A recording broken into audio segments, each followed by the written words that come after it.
Hello everyone, welcome to Bihar के number 1 channel Bihar study board में। और आज की वीडियो में हम देखने वाले हैं 12th क्लास की इंग्लिश। और इंग्लिश का बुक है हमारा रैम्बो में से देखेंगे पहला chapter Indian civilisation and culture. इसके बारे में चर्चा करेंगे और मैं 100% बोल सकता हूं, अगर आपने वीडियो पूरी देख ली तो आपको कोई डाउट नहीं होगा, आपके सारे डाउट क्लियर हो जाएंगे। और इस चैप्टर का पार्ट 1 है, पार्ट 2 जल्द आएगा और ये बिहार बोर्ड में बहुत ज़्यादा काम आएगा। बहुत डिमांड पे वीडियो बनाई जा रही है, काफ़ी ज़्यादा डिमांड थी कि सर इंग्लिश की वीडियो बनाओ, सर इंग्लिश की वीडियो बनाओ, इसीलिए इंग्लिश सब्जेक्ट में पढ़ा रहा हूँ आपको। और स्टार्ट करते हैं, जानते हैं इस चैप्टर के बारे में, इंडियन सिविलाइजेशन एंड कल्चर। ये बहुत ज़्यादा आपको काम आएगा। अगर आपने एक बार पढ़ लिया, आपको दोबारा और कहीं पढ़ने की ज़रूरत नहीं होगी, दोबारा से ढूंढने की ज़रूरत नहीं पड़ेगी। बस एक बार इस वीडियो को देख लो, बट पूरा देखना, पूरा समझ आ जाएगा। और चैनल को सब्सक्राइब जरूर करना। चलो फिर देखते हैं, और हमारा टॉपिक स्टार्ट होता है फर्स्ट ऑथर से।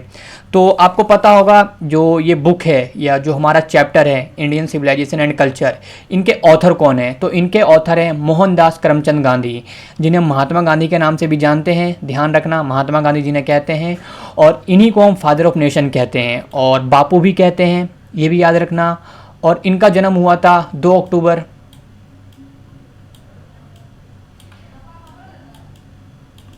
1869।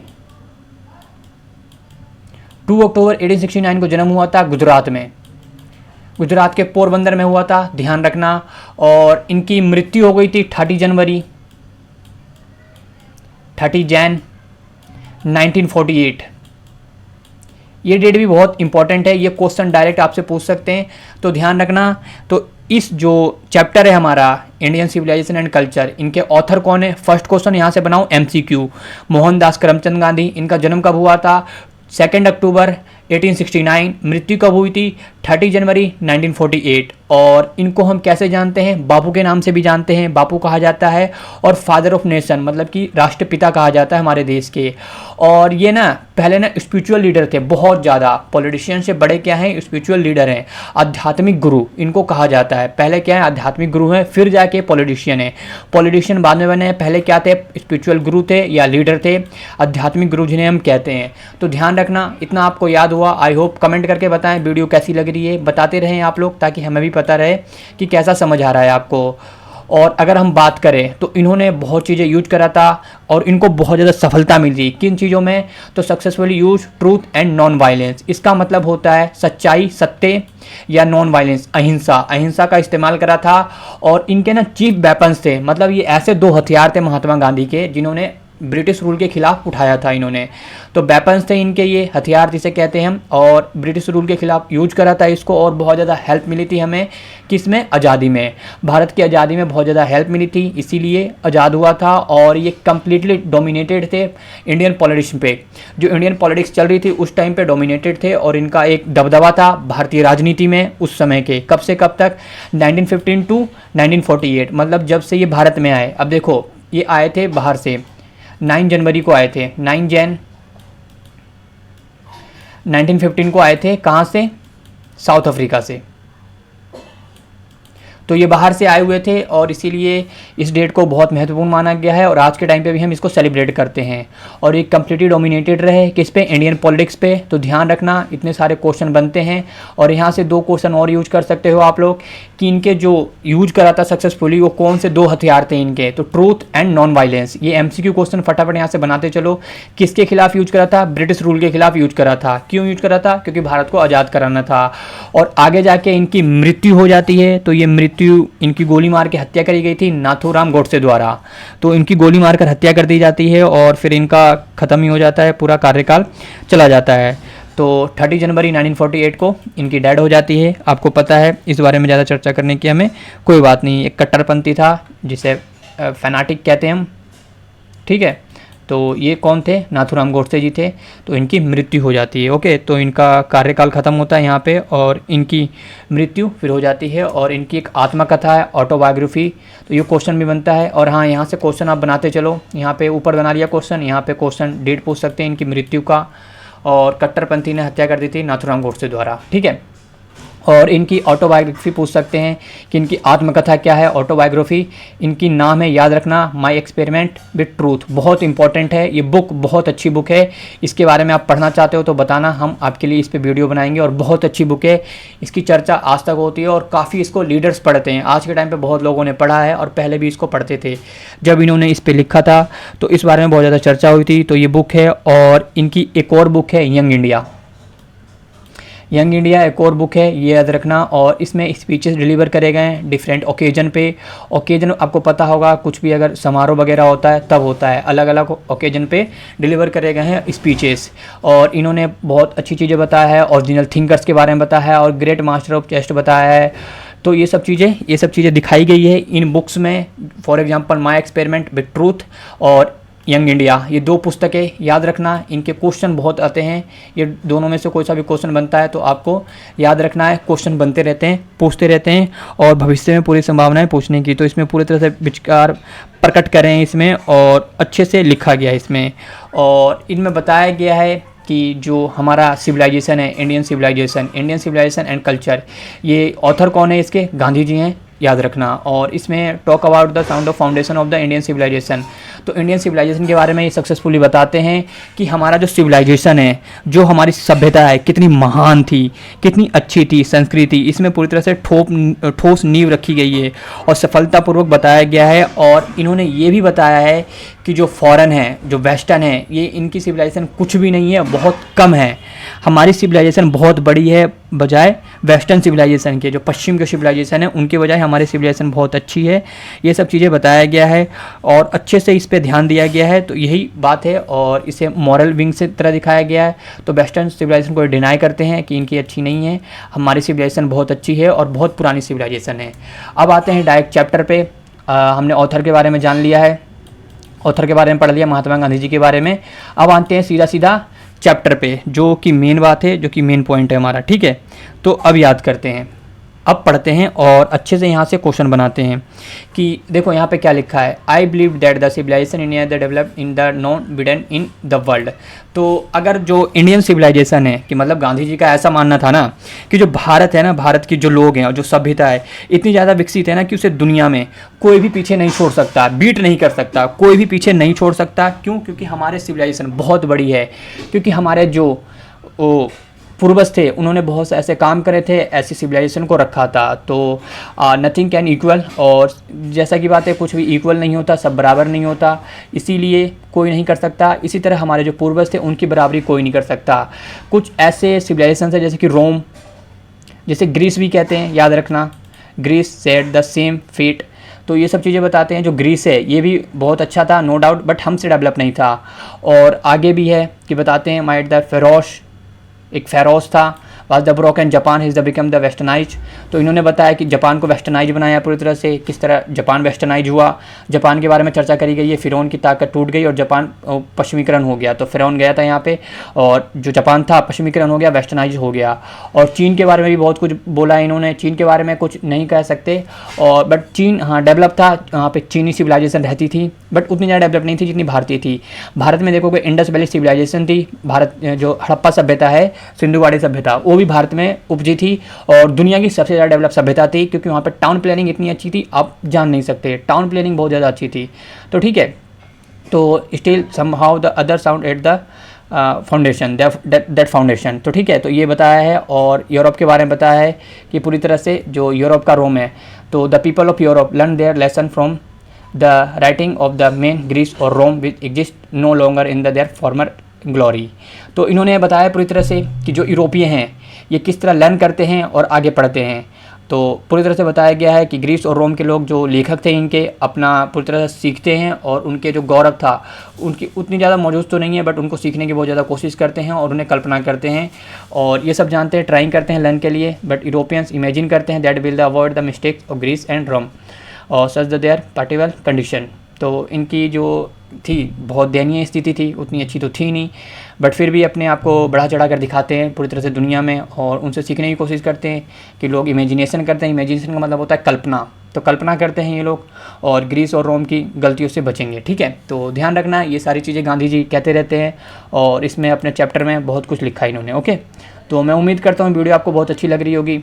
तो ये वीडियो को अगर अच्छी लगे तो लाइक कर दें और शेयर कर दें अपने दोस्तों में फटाफट, ताकि उनको भी बहुत हेल्प मिल सके। कमेंट करना और आगे देखते हैं। तो इन सब के बीच में भारत बहुत स्ट्रॉन्ग रहा है, बहुत इन्वॉल्व रहा है इन चीज़ों में और अपनी ग्लोरी स्थापित करी है भारत ने, ऐसा कहते हैं महात्मा गांधी जी।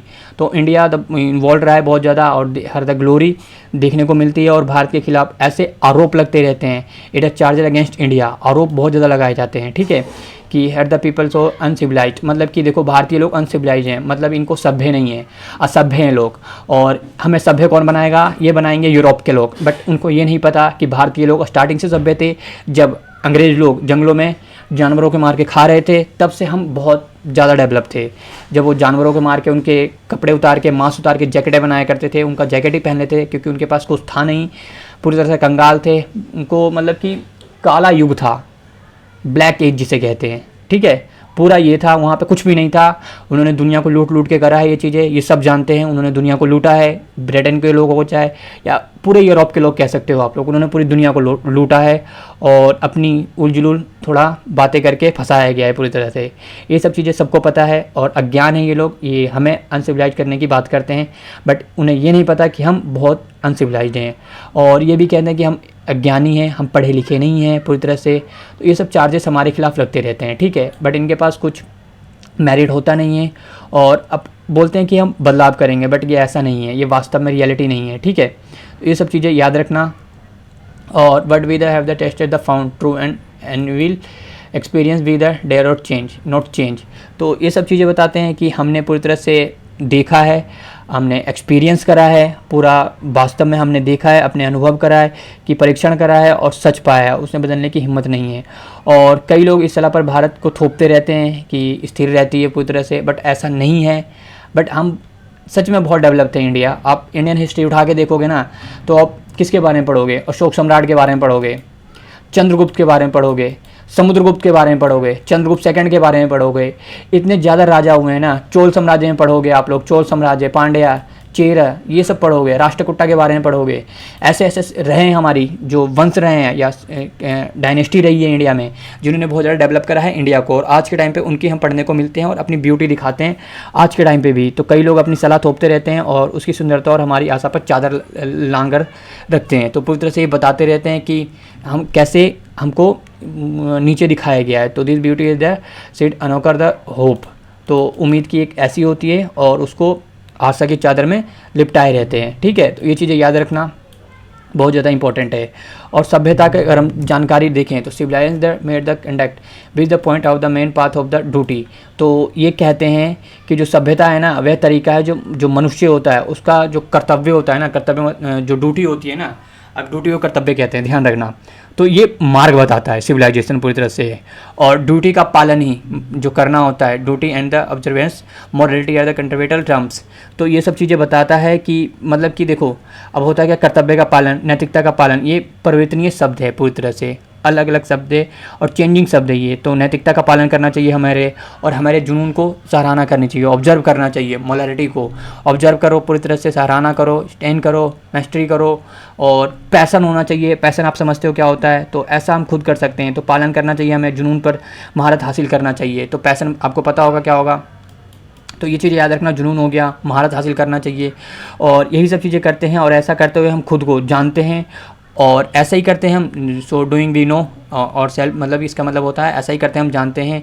और आपको पता होगा गुजराती समकक्ष अर्थ है अच्छे आचरण। तो इसका मीनिंग ये है, civilisation means the good conduct. तो जो गुजराती होता है इनके बारे में बताया गया है, ठीक है। तो ये सब चीज़ें ध्यान रखना, ये सारे ही पॉइंट्स आपको क्वेश्चन में बनते हैं। तो ये क्वेश्चन आपको फटाफट हैंडल करने हैं, अगर क्वेश्चन आते हैं तो अटेंड करने हैं आपको, और MCQ क्वेश्चन बताने चलते हैं, ठीक है। बात करते हैं कि अगर जो ये देखो परिभाषा तो है नहीं, सही नहीं है पूरी तरह से जो इंडिया के बारे में बताया गया है। तो भारत जैसा कि जो दिखाया हमारे राइटर्स ने पूरी तरह से, क्या दिखाया है, किसी सीखने के लिए कुछ नहीं है, और वैसा ये चाहिए जैसा होना चाहिए वैसा बताया है कि हमारे रिटर्न के लिए क्या सीखने के लिए कुछ नहीं है, डेफिनेशन बताए नहीं कि करेक्ट नहीं है, और बताते हैं, दिखाते हैं हमारे राइटर जितने भी हैं। जैसे कि आप कई सारे पुस्तकें देखो, ये कालिदास सीधे राइटर थे, ठीक है, ये सब चीज़ें पुस्तकें लिखी गई है। अब महाभारत के बारे में पढ़ सकते हो, वेद व्यास द्वारा लिखे थे। रामायण के बारे में पढ़ सकते हो, वाल्मीकि जी ने लिखी है। तो कई सारी पुस्तकें हैं जिनके बारे में हम पढ़ते हैं, तो होना चाहिए ऐसा और वैसा ही होना चाहिए जैसा है, ठीक है। तो हमारा इतिहास बहुत बड़ा है, ये सब चीज़ें बताते रहते हैं महात्मा गांधी जी। और हम नोटिस करते हैं पूरी तरह से, हम देखते हैं कि मन क्या है, एक बेचैन पक्षी है, बेचैन पक्षी है। क्या है? मन बेचैन पक्षी है। मतलब कि देखो, जो मन है हमारा बेचैन रहता है पूरी तरह से, शांत तो रहता नहीं है, और जितना अधिक चाहता है उतना ही अधिक प्राप्त करता है। मतलब कि जो हमारा मन है, more is the get the more the wants, मतलब जितना अधिक हम चाहते हैं उतना ज़्यादा हम प्राप्त करते हैं। ये सब चीज़ें तो बताई गई है, ठीक है। अधिक चाहता है उतना प्राप्त करता है, और फिर भी असंतुष्ट रहता है, फिर भी मन अनसेटिस्फाइड रहता है, मतलब कि सेटिस्फेक्शन इसको मिलती ही नहीं है, बिल्कुल भी अनसेटिस्फाइड रहता है, सेटिस्फेक्शन मिलती नहीं है। क्यों नहीं मिलती? क्योंकि हम जो मन, हमारी इच्छाएं ना कभी ख़त्म नहीं होती, डिजायर्स कभी ख़त्म नहीं होते। तो ये चीज़ें भी है, और पूरी तरह से बताता है। और जितना अधिक हम अपने जुनून पे लिप्त हो जाते हैं उतने ही बेलगाम हो जाते हैं। तो ये सब चीज़ें भी कहते हैं कि हम अपने पैशन में जितना घुसते जाते हैं अपने आप को अलगाम हो जाते हैं, मतलब ढंग से कार्य भी नहीं कर पाते हैं। तो ठीक है, ये बताते हैं। और जो इसलिए हमारे जो पूर्वज थे, हमारे भावों की एक सीमा निर्धारित करी थी। तो एक सीमा थी, एक लिमिट था, हमारे जो अंदर की एक आत्मा होती है उसकी सीमा निर्धारित करी गई थी कि हम कैसे कैसे कार्य करना है। और उन्हें देखा ये खुशी काफ़ी हद तक एक मानसिक स्थिति है। तो जाहिर सी बात है, they saw the happiness was the largely mental condition. तो जाहिर सी बात है, जो खुशी एक मानसिक स्थिति है, खुशी हमें मन में से होती है, बाहर से कोई हमें खुश नहीं कर सकता, एक मानसिक स्थिति है। तो ऐसा भी कहते हैं महात्मा गांधी, ठीक है। ध्यान रखना, ये सारे इंपॉर्टेंट, बहुत इंपॉर्टेंट है। जितने पॉइंट्स मैंने लिए हैं सारे क्वेश्चन ये बनते रहते हैं। तो बताया है कि a man is the necessarily happy because he rich, और unhappy because he is poor. तो एक आदमी क्या है कि मतलब ऐसा बताया गया कि आदमी ज़रूरी इसलिए खुश नहीं है क्योंकि वे अमीर है। मतलब ऐसा ज़रूरी नहीं कि वो, अगर उस पर धन दौलत है, बहुत सारा पैसा है, तो वो खुश ही रहेगा। और ऐसा भी नहीं है कि अनहैप्पी इसलिए है क्योंकि वो गरीब है, मतलब कि बहुत गरीब है, पैसा वैसा नहीं है इसलिए वो अनहैप्पी है, ऐसा नहीं है। अमीरों को अक्सर दुखी ही देखा जाता है, आपने देखा ही होगा, और गरीबों को हमेशा खुश देखा जाता है। ये पॉइंट भी बनते रहते हैं। तो the rich are the upon the seen the unhappy, मतलब कि हमेशा से हम उनको बहुत दुखी देखते हैं, और पुअर भी, और पुअर को हम बहुत ऐसे पुअर मिल जाएंगे जो बहुत खुश रहते हैं। ये सब चीज़ें कौन कह रहे हैं? गांधी जी कह रहे हैं। तो आपने देखा ये सब चीज़ें, और यही सब देखकर हमने देखा है। और लाखों जो होते हैं गरीब रहते हैं, लाखों लोग जो होते हैं क्या रहते हैं? गरीब ही रहते हैं, ऑलवेज रिमेन पुअर। यही सब चीज़ देखते हैं और ऑब्जर्व करते हैं, इनको देखते हैं, और ये देखकर हमारे पूर्वजों ने हमें विलासिता और सुखों से दूर किया। तो इसीलिए दूर कर रखा है इनको, पूरी तरह से लग्जीरियस प्लेजर से दूर करा गया हमें, और कोई बात नहीं है। और यही बात है जो महात्मा गांधी हमें बताते रहते हैं अपने बुक में, ठीक है। और हमें कैसे मैनेज करना है ये भी बताया है। और उसी तरह जो हल से काम चल रहा है हज़ारों साल पहले हुआ करता था। तो आपको पता होगा कि आज जो काम चल रहा है वो हज़ारों साल पहले भी होता था, पहले भी चलता रहता था, ये 1000 ईयर एगो। तो ये सब चीज़ें, और हमने उसी तरह कॉटेज को बरकरार रखा है, हमारे पास पूर्व समय में थे, और हमारी जो स्वदेशी शिक्षा है पहले की तरह बनी हुई है। तो जाहिर सी बात है ये सब चीज़ें ही बनी हुई है। जो स्टडी है फॉर्मल टाइम द, पूरी तरह से education remain the same as before.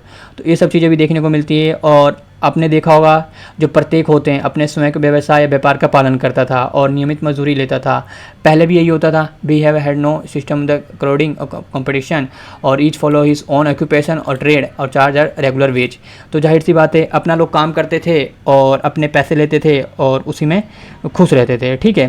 तो ये सब चीज़ें भी मजदूरी लेता था, और ऐसा बिल्कुल भी नहीं था पूरी तरह से कि हाउ टू इन्वेंट मशीनरी। तो ऐसा नहीं था कि हम मशीनरी का आविष्कार करना नहीं चाहते थे, लेकिन हमारे पूर्वजों को पता था कि अगर हम इस तरह की चीज़ों का इस्तेमाल करेंगे तो अपना दिल लगाते हैं तो हम गुलाम बन जाएंगे और अपना नैतिक फाइबर खो देंगे। तो ये सब चीज़ें भी बताते रहते हैं कि अगर हम इन चीज़ों का इस्तेमाल करेंगे तो हम अपना इसे भी पूरी तरह से खो देंगे। ये सब चीज़ें भी देखने को मिलती है, और इसलिए उन्होंने विचार विमर्श किया और बाद में फ़ैसला किया कि हमें केवल वही करना चाहिए कि जो विचार विमर्श करा, और इन्होंने फ़ैसला करा कि जो खुशी है पूरी तरह से पैसों पर निर्भर नहीं करती। वास्तविकता खुशी स्वास्थ्य और हाथ जो पैरों के उचित उपयोग में निहित होती है। तो जो रियल खुशी है हेल्थ में है पूरी तरह से, और proper use of the hand and feet, कि मतलब हम ढंग से अपने हाथों और पैरों का इस्तेमाल करें तो हमें बहुत ज़्यादा खुशी मिलेगी। ऐसा कहते हैं महात्मा गांधी। हम मशीनों पर निर्भर नहीं रह सकते, सिर्फ मशीनों का इस्तेमाल नहीं कर सकते। तो ये चीज़ें गांधी जी हमें कहते हैं, ठीक है।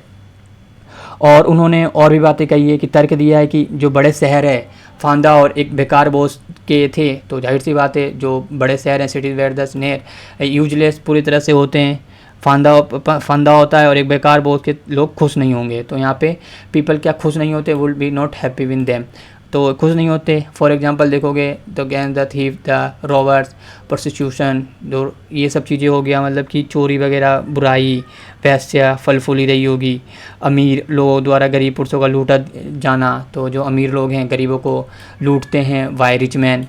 और तो ये सेटिस्फाइड नहीं होते, इसलिए वे छोटे गांव से संतुष्ट थे। तो इसीलिए therefore the with the small villages, तो छोटे गांव में संतुष्ट रहते थे वो लोग, ठीक है। तो वो लोग ऐसा नहीं करते थे, ओके।